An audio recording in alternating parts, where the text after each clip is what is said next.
আজকের রেসিপি হলো ডাল পেঁপে।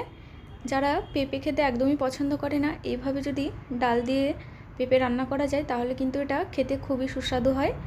তার জন্য আমি প্রথমে একটা কুকারে নিয়ে নেব পেঁপে। আমি পেঁপেটাকে এইভাবে ডুমো ডুমো করে কেটে নিয়েছি। তারপরে দিয়ে দেব সামান্য মসুর ডাল। আপনারা এখানে মুগ ডালেরও ব্যবহার করতে পারেন, কিন্তু মসুর ডাল দিয়ে রান্না করলে এটা খুব ভালো টেস্ট হয়।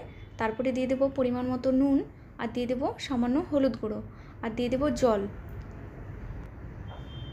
জলটা দেওয়া হয়ে গেলে আমি কুকারের ঢাকনাটা দিয়ে দেব। আর কুকারের ঢাকনাটা দিয়ে আমি এখানে দুটো সিটি দিয়ে দেব। এতেই কিন্তু পেঁপেটা খুব ভালোভাবে সেদ্ধ হয়ে যাবে। দুটো সিটি দেওয়া হয়ে গেলে কিন্তু আমি খুব ভালো করে কুকারটা ঠান্ডা করে নেব। তারপরে কুকারটা খুলে এইভাবে আমি কিন্তু এই ডালটাকে পেঁপের সাথে ম্যাশ করে নেব। এতে কিন্তু এই পেঁপে ডালটা খেতে খুবই ভালো লাগবে। আর যদি পেঁপেগুলো গোটা থাকে তাহলে ডালটা কিন্তু অতটা খেতে ভালো লাগবে না।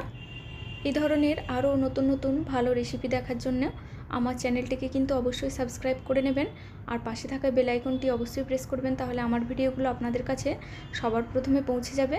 আর লাইক শেয়ার কমেন্ট করতে কিন্তু একদমই ভুলবেন না। তারপরে আমি অন্য একটা প্যানে নিয়ে নেব সরষের তেল, আর তাতে দিয়ে দিয়েছি একটা শুকনো লঙ্কা, একটা তেজপাতা, আর দিয়ে দেব ক্রাশ করা রসুন, আর দিয়ে দেব পেঁয়াজ। আপনারা এখানে যদি নিরামিষ এটা বানাতে চান তাহলে কিন্তু এই রসুন আর পেঁয়াজটা স্কিপ করতে পারেন। এখানে আপনারা শুকনো লঙ্কা আর তেজপাতা আর জিরে ফোড়ন দিয়ে ওটা বানাতে পারেন। এগুলোকে আমি খুব ভালো করে লাল লাল করে কিন্তু ভাজা ভাজা করে নেব। দেখুন খুব ভালো করে লাল লাল করে আমি এগুলো ভেজে নিয়েছি। তারপরে এই ফোড়নটা আমি দিয়ে দেবো ডালে।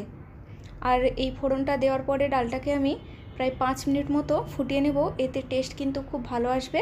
আপনারা যে কোনো তরকারিতে ফোড়ন দেওয়ার পরে কিন্তু অবশ্যই তরকারিটা কিংবা ডাল 5 মিনিট মতো অবশ্যই ফুটিয়ে নেবেন, তাহলে দেখবেন টেস্টটা খুব ভালো আসবে। তাহলে এইভাবে আপনারা অবশ্যই কিন্তু বাড়িতে পেঁপে ডাল বানিয়ে দেখবেন এবং আমাকে কমেন্টে কিন্তু জানাতে ভুলবেন না যে আপনাদের কেমন লাগলো।